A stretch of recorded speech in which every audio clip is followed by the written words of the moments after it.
pour juger ce type de crime. La réalité que je vis, c'est celle du double langage permanent de l'Occident. Alors là, je pouvais vous donner des exemples sans arrêt. L'ambassadeur américain qui invoque les droits de l'homme, la Convention contre la torture, etc.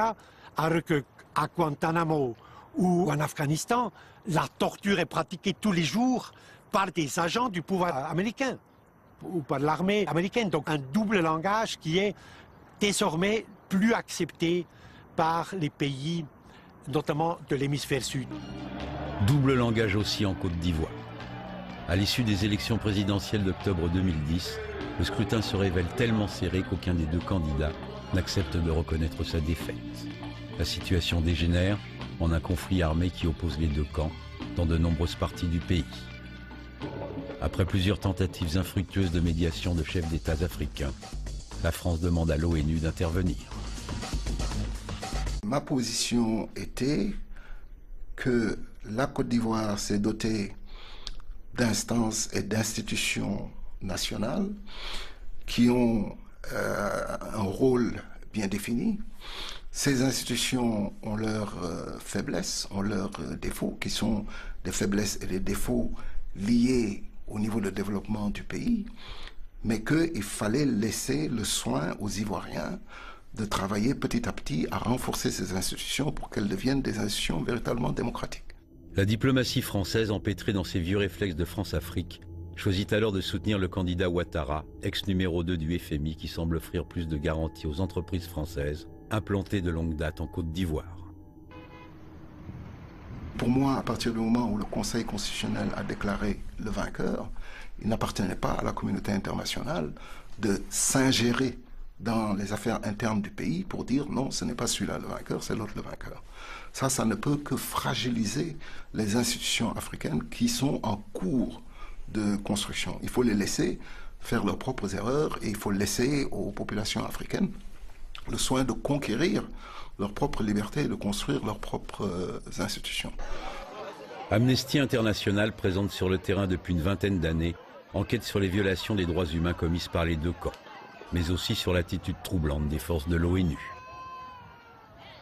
Les forces de l'ONU avaient notamment pour mandat de protéger les populations civiles, et c'est une chose qu'elles n'ont pas faite. Nous reconnaissons qu'elles étaient confrontées à des obstacles extrêmement graves, mais dans le cas de Douékoué, par exemple, où des centaines de personnes ont été tuées, il y avait un camp de l'ONUCI à 1 kilomètre de là, et ils n'ont pas bougé, non seulement le jour du massacre, mais dans les jours qui ont suivi. Quand on voit le soldat à casque bleu, les yeux fermés ici, alors que les chasseurs d'oiseaux, donc, qui ont fait partie des personnes qui ont fait ce grand massacre à Douékoué le 29 mars, ces chasseurs d'oiseaux passent en toute impunité, justement, derrière ce soldat casque bleu, les yeux fermés.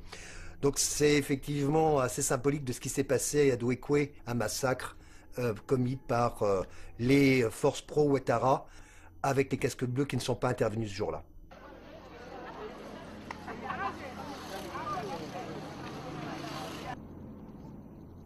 Peu d'interventions se sont faites lors de grandes violences. Pendant ce massacre de Douékoué, on sait qu'en Côte d'Ivoire, s'il y a un endroit qui a été particulièrement violent, c'est l'Ouest. Tous les enjeux fonciers, des combats entre dits allogènes et dits autochtones. Donc on savait qu'il y allait se passer des choses terribles dans cette région. Il y avait 200 soldats casques bleus pour protéger toute une population. Et après ce grand massacre du 29 mars, toujours que 200 soldats. Aucun renfort n'est envoyé. Alors que la plupart des villages aux alentours sont vidés, ont été brûlés, les gens sont partis dans la brousse, ont été eux-mêmes pourchassés par des chasseurs d'oiseaux avec des chiens. Tout ça sans aucun renfort, pas un soldat de plus casque bleu. Alors qu'il y en a 10 000 en Côte d'Ivoire et que 200 ici à Douékoué. C'est incompréhensible. Une situation incompréhensible constatée sur le terrain par la mission d'Amnesty qui a pu recueillir les témoignages des victimes afin d'établir la vérité sur les exactions perpétrées, aussi bien par les pro-Gbagbo que par les pro-Ouattara.